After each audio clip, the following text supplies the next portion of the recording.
Olá pessoal, nós iremos iniciar hoje a aula de HTML e CSS, unidade 1, do curso Desenvolvendo Aplicativos Mobile com Ionic, certo? Sou o professor Gabriel Tavares, do Instituto Federal do Ceará, campus Boa Viagem, e esse é um curso FIC, certo? Então o que é que nós vamos ver no curso? Nós vamos estudar, introdução, estilização inicial, listas e divs, navegação entre páginas, formulários, tabelas e CSS avançado. Detalhe, nós vamos nos basear nessa bibliografia, nesses dois livros da Casa do Código, HTML5 e CSS3, e esse livro de lógica de programação. Bom, por que estudar HTML? Boa parte dos projetos hoje em dia utilizam um navegador. E essa linguagem, uma linguagem de marcação, que é o HTML, ele é lido pelo navegador, pelos nossos navegadores, seja o Google Chrome, seja o Firefox, o Microsoft Edge ou o Internet Explorer, enfim. Qualquer programa, que roda num navegador, ele tem que ter essa linguagem para ser utilizada. Então ela pode até ser combinada com alguma linguagem de programação, seja Java, PHP, Python, ou enfim, fica a seu critério, fica a critério da equipe de desenvolvimento, mas você tem que utilizar ela como base para poder exibir suas informações na tela, criar um formulário, exibir uma lista, ou criar um site, ou até mesmo um sistema mais avançado. No nosso caso, esse módulo faz parte do programa de desenvolvendo aplicativos mobile, porque a tecnologia que nós estamos utilizando é o Ionic, e ele é uma tecnologia híbrida. Então, por ele ser uma tecnologia híbrida, ele utiliza o HTML como interface de comunicação com o usuário. Então, o HTML ele é uma interface da aplicação, ele é aquilo que o usuário vê, a parte visual do seu sistema, e ele faz parte da programação front-end. Bom, navegadores. Quanto aos navegadores, o HTML e o CSS ganham vida dentro dos navegadores. O HTML é a estrutura da sua tela e o CSS é aquilo que deixa a sua tela, o seu site, de uma maneira mais bonita, mais legível. É aquilo que facilita na estilização, a questão das cores, questão da fonte, formatação, alinhamento na tela, enfim. Essa estilização, o CSS é o responsável, a tecnologia responsável. Então, o Google Chrome acabou sendo o navegador mais utilizado hoje em dia, principalmente para quem é desenvolvedor, como nós aqui no nosso caso. Nós vamos testar sempre no Google Chrome em primeiro lugar, e aí a ideia é que a gente também faça testes em outros navegadores como Firefox, Safari, Opera, Internet Explorer, Edge, dentre outros. Por que o Chrome? Porque ele tem um componente de debug e inspeção muito bom. Então, a turma do Google eles têm feito um trabalho bastante eficiente no que quer dizer a questão de programação front-end, nesse sentido. Então, o Google Chrome ele é a ferramenta ideal para teste, certo? Inclusive, eu mencionei aqui no slide que ele costuma ser o campeão dos testes de compatibilidade. E aí a gente tem um problema na questão dos navegadores, que é funcionar em versões antigas. Então, a gente vai ver isso também durante o curso. CSS, prefixos proprietários. Então, esse ponto aqui desse slide é uma questão de um problema que a gente tem. Por exemplo, quando a gente define uma classe button, a gente tem mouse transition, WebKit transition, OTransition e o transition. O que é que isso quer dizer, professor? O mouse transition ele é uma animação de transição para o Firefox. O WebKit transition é um prefixo de transição para o Chrome, para o Safari Mobile e para o Android. E para o Opera ele usa o OTransition. Só que na versão final, a gente só tem a variável transition, que em teoria hoje, os navegadores de hoje, a gente já pode usar o transition nas versões atuais. Então, quando a gente bota transition, em teoria é para ele colocar em todos os navegadores. Se eu abrir em qualquer navegador, ele já vai pegar isso aí. Porém, né, se eu tivesse usando uma versão antiga, né, de 6 meses atrás, por exemplo, eu ia ter que declarar essas 4 variáveis para garantir que quando eu abrisse o meu site no Firefox, ele iria carregar a transição, né, a animação, por causa que eu defini através do Most Transition. Se eu abrisse no Chrome, no Safari ou no Android, ele iria também carregar por conta de que eu coloquei o WebKit Transition, e no Opera da mesma forma.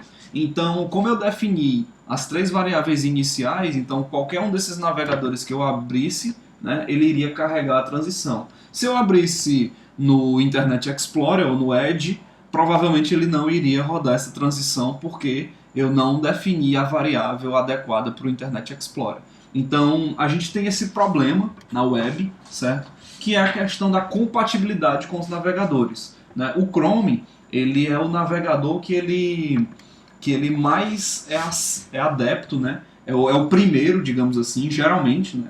Não pode se bater o martelo e dizer sempre, mas geralmente ele é o primeiro navegador a utilizar todas essas, a lançar essas variáveis primeiro. Então, na hora que, por exemplo, o Firefox lança algum atributo novo, o Chrome já está de olho e ele já incorpora aquilo ali.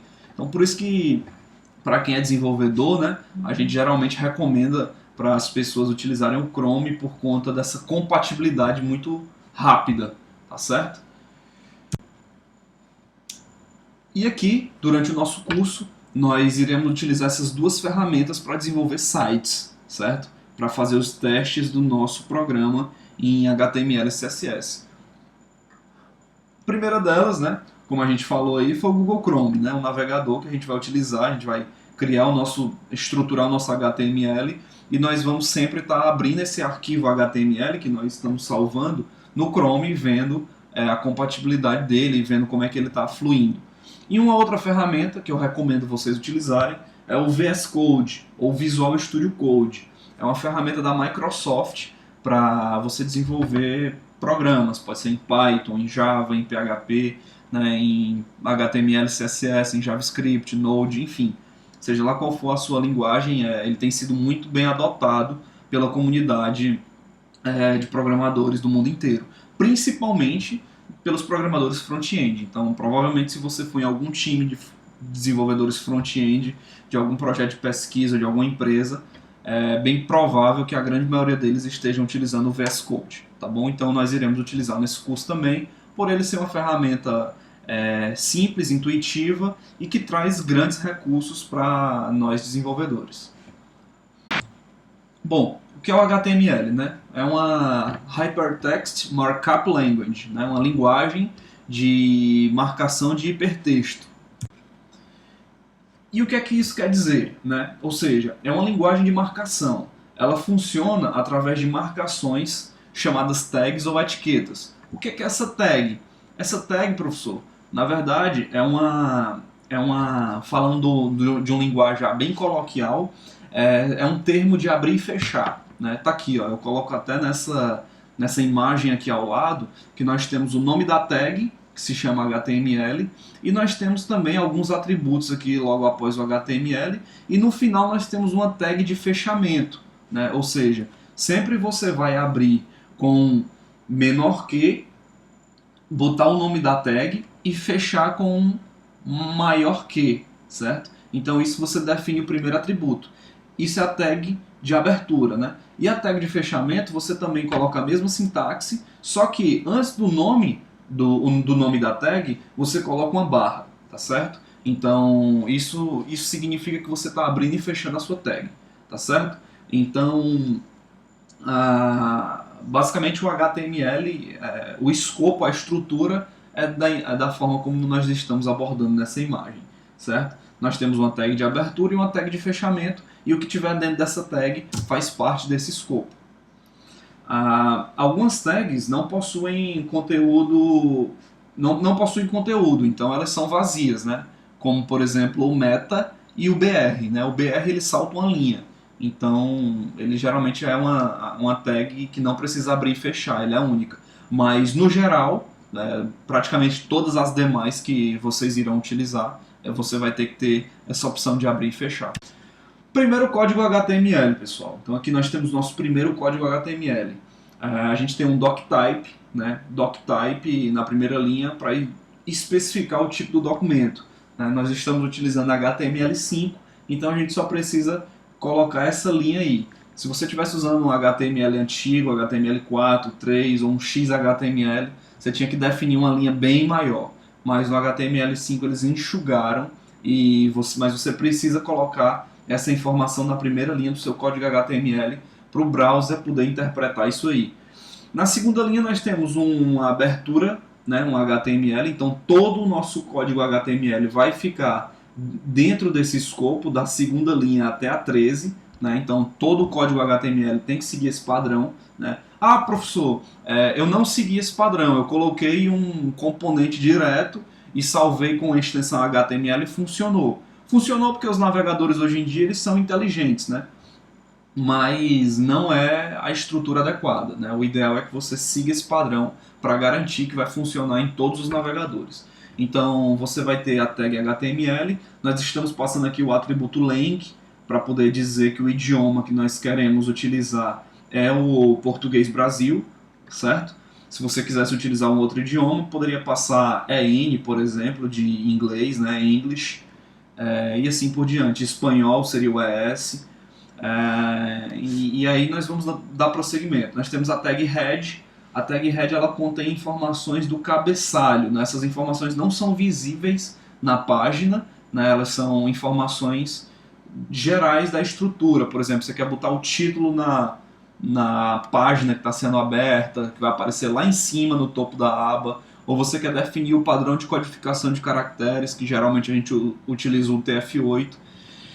E dentro do body, né? Dentro do body é onde fica o seu código HTML, aquilo que os usuários vão ver no seu site. Por exemplo, vai ter um formulário, vai ter um botão, vai ter um componente, vai ter uma data, um input, um label, seja lá o que for, toda essa estrutura vai ter que ficar dentro do conteúdo body.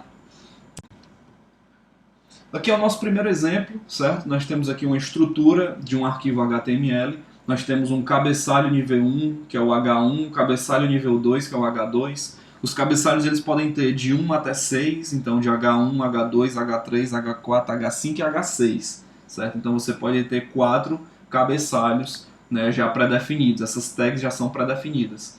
A gente tem uma image aí, né, a imagem da Avenida Paulista, no nosso exemplo. A gente tem um P, que é um parágrafo de texto. Né? O P representa um parágrafo de texto, então você pode alinhar o seu texto do tipo justificado, do tipo centralizado, ou alinhar da esquerda ou à direita. Então ele tem atributos para deixar o seu texto visualmente bem para quem estiver lendo. Então sempre que você estiver usando um texto em termos de parágrafo, você usa a tag P. Né? A tag A é um link, né? Então se você quer colocar no seu site um link que aponta para algum outro site, né, uma página externa ou interna, você usa um A. Né? E a tag AM ele dá uma ênfase no texto. Né? Então no nosso caso aí, a gente colocou um AM no MASP para poder dar uma ênfase. Tá bom? Bom, introduzindo agora a parte CSS, o que é que nós temos? Né? Como foi falado inicialmente, o CSS ele é uma folha de estilo em cascata. O que é que isso quer dizer? Ele é aquilo que dá estilo, estiliza o seu site. E a estrutura de uma folha de estilo em cascata, o nosso famoso CSS, é dessa forma. Por exemplo, aqui eu cito um P, né, um P que é um parágrafo, abro e fecho chaves, e dentro desse abro e fecho chaves eu boto propriedade e valor. Então se eu quero, por exemplo, que todos os meus parágrafos eles tenham cor vermelha, eu defino aqui o color com o valor red. E aí todos os meus parágrafos vão adotar essa estilização de ter atributo vermelho. E aí nós vamos ver no longo da disciplina, que nós podemos incluir cor, formatação de texto, alinhamento, a fonte, o tamanho da fonte, enfim, inúmeras possibilidades a gente tem aí de estilização com o CSS. E o objetivo dele é criada como propósito principal de estilizar páginas HTML. O HTML ele é a estrutura, né, e o CSS ele dá o estilo a essa estrutura. Como é que a gente insere um CSS? A gente pode inserir um CSS de três formas. A gente pode criar um arquivo CSS, que é o mais recomendado.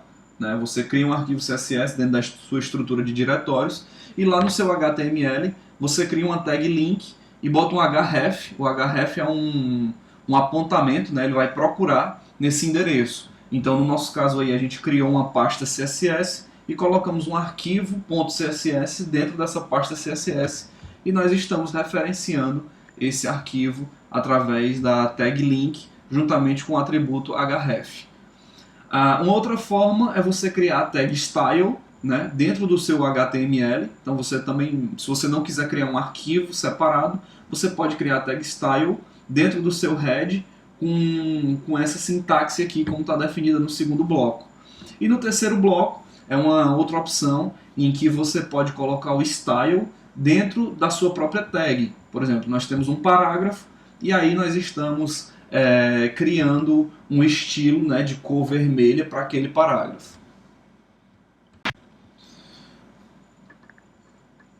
Bom, aqui é um slide que eu explico como é que a gente aplica essas regras. Né? Aqui nós temos você vai ter que abrir e fechar a chave e dentro dessa sintaxe, né, você vai colocar as suas declarações CSS. Sempre a declaração vai ter uma propriedade e um valor. Por exemplo, se eu quero deixar a cor de fundo branca, eu boto um background color, white. Você também pode colocar a cor em RGB se esse padrão de cor já não tiver sido definido, né? Porque aqui a gente tem só as cores padrões, né? Branco, preto, vermelho, amarelo. Mas se você tiver alguma cor específica estabelecida pelo seu designer, então você pode colocar o RGB. E ao final de toda a instrução você tem que terminar com um ponto e vírgula. Um outro ponto no CSS é que nós temos a ideia de classes e IDs. Né?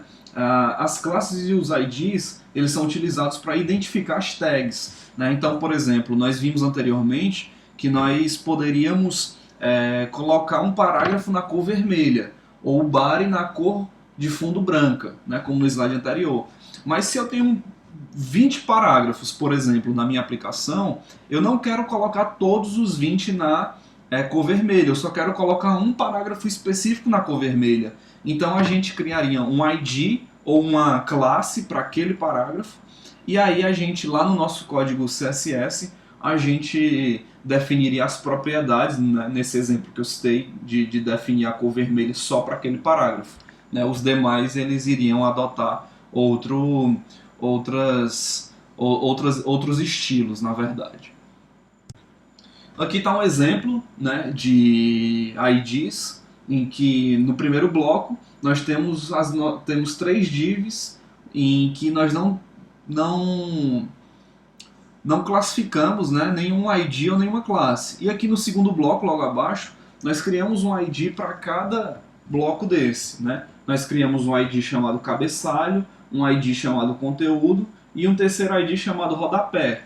E aí lá no nosso CSS, a gente define as regras de cada ID desse e esse ID só vai ser definido conforme, aliás, as regras só vão ser atribuídas ao ID lá no HTML e não mais a toda a div.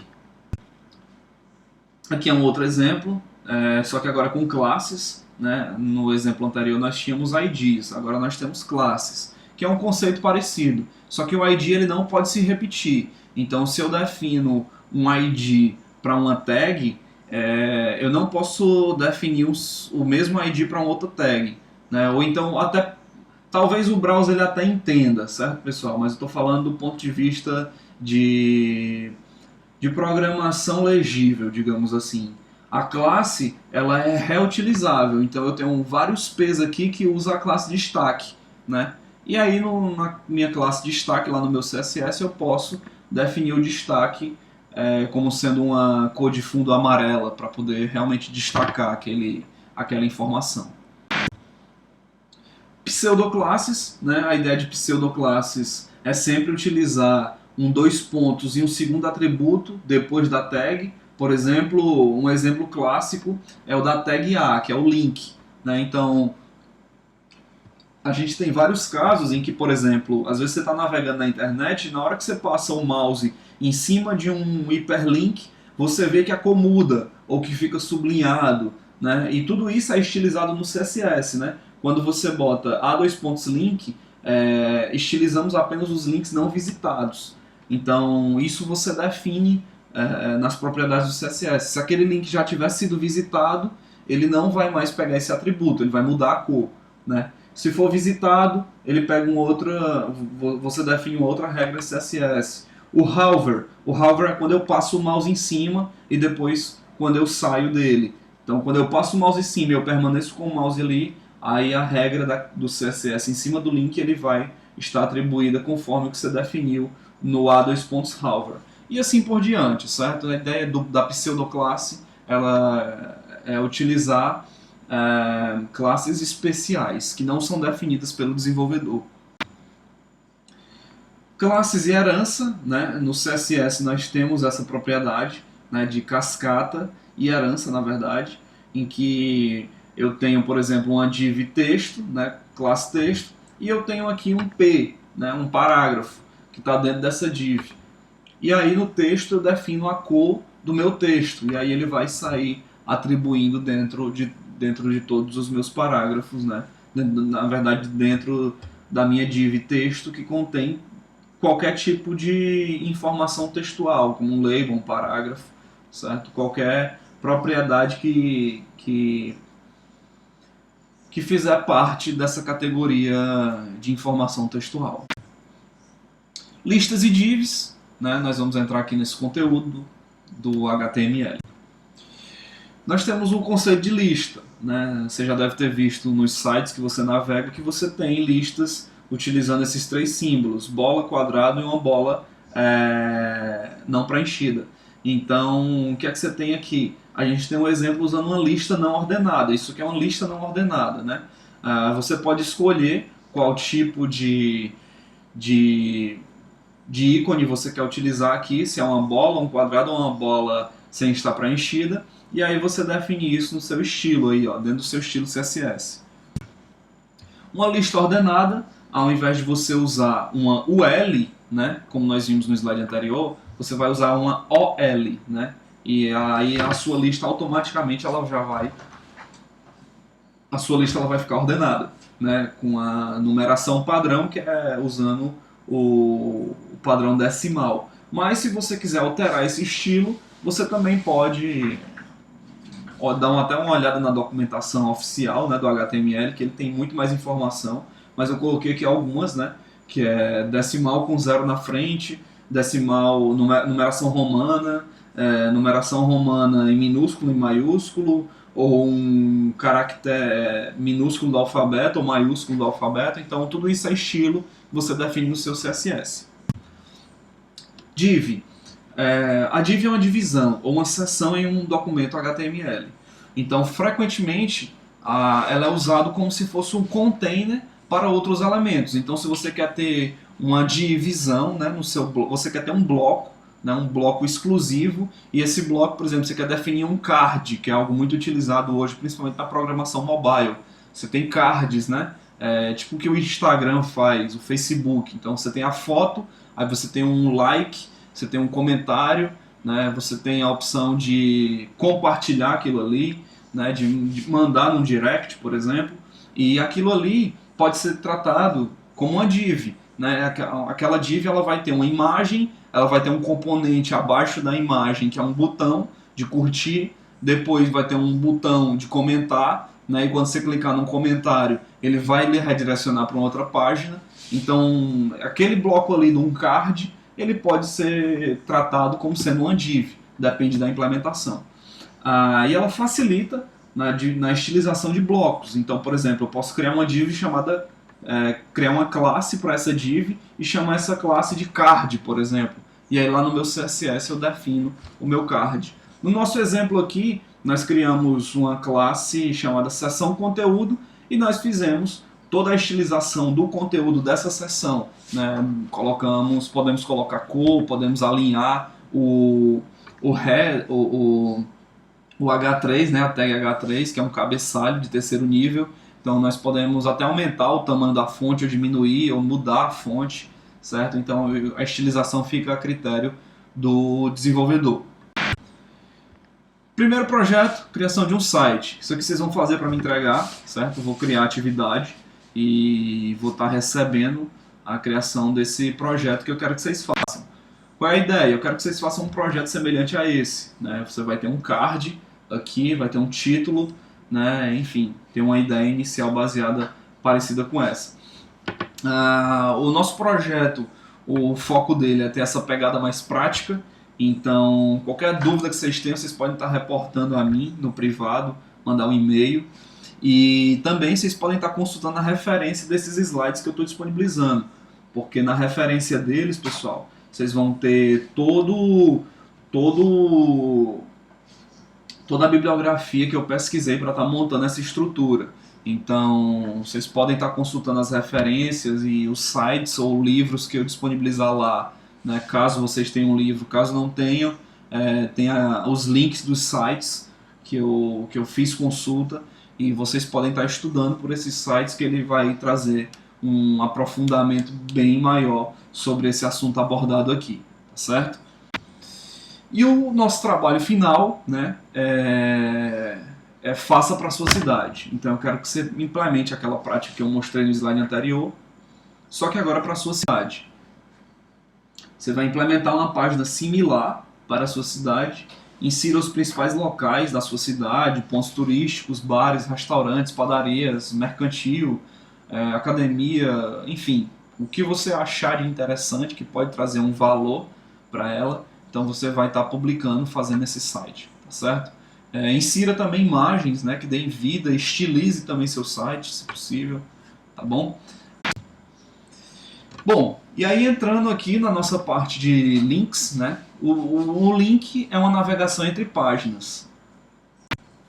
Nós vimos anteriormente a tag A, né, e é através dela que nós vamos linkar as nossas páginas do nosso site ou do nosso sistema.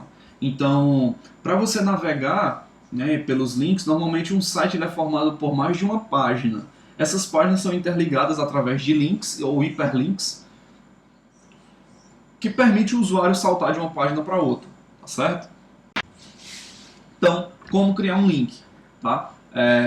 Você vai utilizar a tag A, como eu citei anteriormente. Então, por exemplo, se você quiser acessar um link externo, como no caso aqui da nossa aplicação, eu coloquei para a gente acessar o site do Google. Então, na hora que você escrever esse HTML aqui e rodar no seu navegador, ele vai aparecer uma seguinte mensagem, né? Acessando o link externo, e vai aparecer um link para você clicar, né? Como está aqui na figura aqui de cima, né? Acima do código, tem um link para o Google. Se você clicar nesse link, ele vai abrir a página do Google. E o link interno a gente também usa através da tag A. Só que ao invés de você colocar um site aqui no href, você coloca a página HTML que existe dentro da sua estrutura de diretórios. Então, por exemplo, eu criei uma página 1.html e uma página 2.html. E aí eu coloquei a tag A e dentro do href eu coloquei página 2.html da página 1. E aí quando eu clico, ele vai para a página 2. E na página 2 eu fiz o mesmo processo, só que ao invés de abrir do href da página 2, eu botei a página 1. Então, com isso eu consigo abrir a página 2 e quando eu estou na página 2 eu tenho um outro link que abre a página 1. E aí eu fico nesse ciclo, né, consigo chamar ambas as páginas.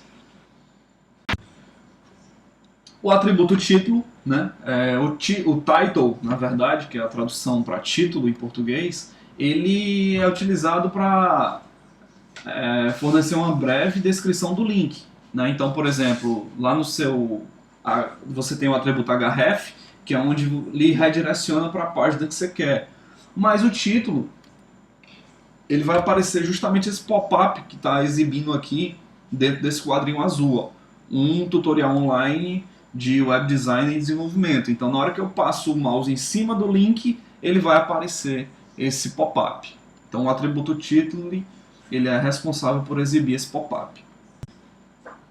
O atributo target, ele é responsável por dizer, você vai informar como é que você quer abrir essa página, né? Se você quer abrir numa nova aba, numa nova janela, ou se na mesma página, enfim, e aí você escolhe a forma como você quer exibir.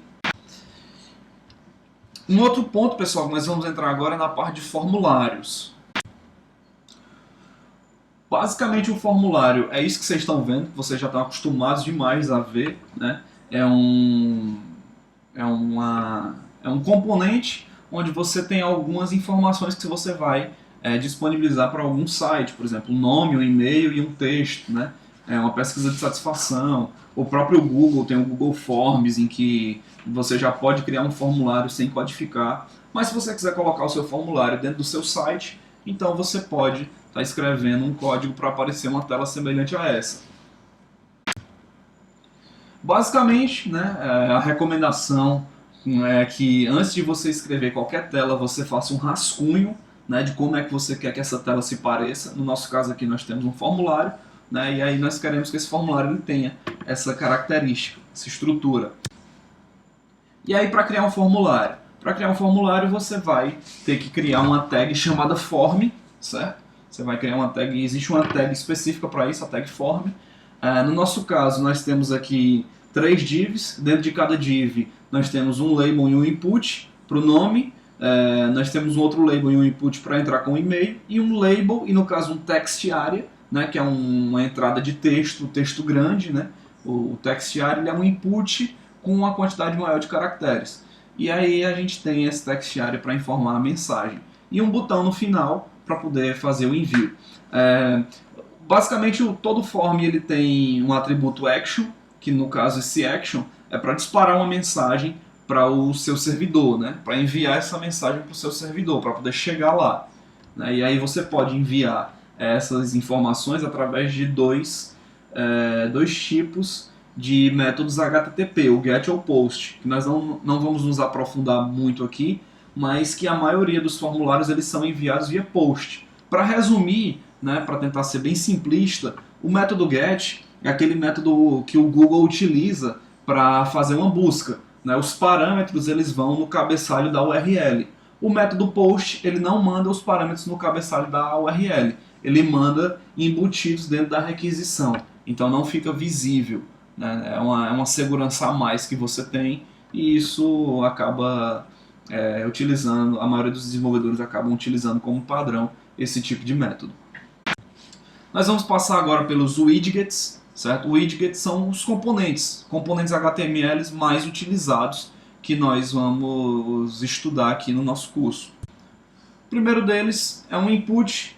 Né? O input ele pode ter uma característica de ser do tipo texto e do tipo botão. Né? Então nós temos o input type submit. Quando nós botamos submit, ele é um botão. E quando nós colocamos o input type text, ele é um input do tipo texto. Né? Nós temos também outros atributos. Um bastante utilizado é o password. Né? O password é de senha. Então quando você define o tipo dele como password, na hora que você digitar qualquer caractere aqui dentro do campo senha, ele vai ficar com os caracteres ocultos. Vai aparecer apenas bolinhas, né, que nem telas de login que a gente está acostumado a ver. Então esses são os 3 tipos de padrão do tipo input, de atributos do tipo input. Um outro componente utilizado é o Radio Button, né, que é a opção de você selecionar uma única escolha, certo? Então, através desse componente, você vai escolher a cor que você quer, se é claro ou escuro, o tamanho, se é pequeno, normal ou grande, para um tipo de sapato, por exemplo, se você estiver fazendo um site para uma loja. Então, você usa esse componente, né, que ele é um tipo input também, e você define aqui o type dele como sendo radio. Um outro tipo de input também é o checkbox. O checkbox ele permite você escolher mais de uma opção. Então, eu poderia escolher as 4 opções ou só uma caso eu quisesse, certo? Um outro componente é o select, e o select ele pode ser múltiplo ou único. Né? Nesse caso aqui nós estamos utilizando o select múltiplo, né? E aí esse você vai poder selecionar mais de uma opção.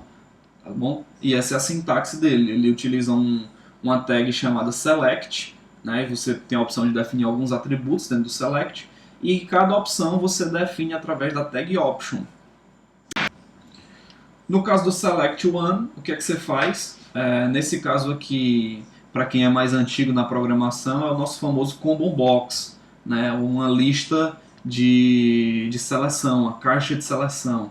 E aí ele também utiliza uma sintaxe parecida, só que no nosso caso nós retiramos o atributo múltiplo. E aí por padrão ele só vai pegar uma opção. Então você só vai poder escolher uma opção da caixa seletora. Nós temos um input do tipo file, né? Então aqui nós criamos um primeiro input do tipo hidden, né? Que ele exibe o path do arquivo. E aqui nós temos outro input aqui logo ao lado que nós chamamos de file. E esse tipo de input, na hora que você clicar no botão escolher arquivo, ele vai abrir um pop-up para você escolher o arquivo que você quer enviar dentro do seu formulário. O textArea, que nós vimos anteriormente, né? Então ele é uma tag chamada textArea e ele tem uma sintaxe em que você pode inserir alguns atributos do tipo rows, calls, né? Linhas, colunas, pode definir o nome, né? O name desse componente, e aí ele envia também junto com o formulário. Tabelas, né? Isso aqui também faz parte do nosso projeto HTML. O que é uma tabela? Para quem está acostumado com Excel, acho que todo mundo conhece o Excel, então é basicamente dividir, criar um componente do tipo linhas e colunas, né? Então eu quero criar uma tabela do tipo linhas e colunas, então a gente tem esse componente pronto no nosso HTML. Como é que eu crio uma tabela? Você vai definir uma tag chamada table, né? Que significa tabela, em inglês, table, e aí você define uma tag table, e dentro da table você vai definir linhas e colunas. Para você definir uma linha, você usa a tag chamada tr, né? E dentro de cada tr, que representa a linha, você define as colunas daquela linha através da tag td, que é o que nós estamos exemplificando através dessa imagem. Aqui nós temos um exemplo, né, no código HTML, então nós definimos uma tabela, né, definimos através de uma tag table, e nós criamos três linhas, né, três TRs. E dentro de cada TR nós colocamos três TDs, né, que a primeira coluna é nome, a segunda coluna da primeira linha é idade, e a terceira coluna da primeira linha é profissão. E aí na segunda linha, né, nesse segundo TR, nós temos TED 22 estudante, né, que é primeira coluna, segunda coluna e terceira coluna, e assim sucessivamente você vai estruturando a sua tabela no HTML.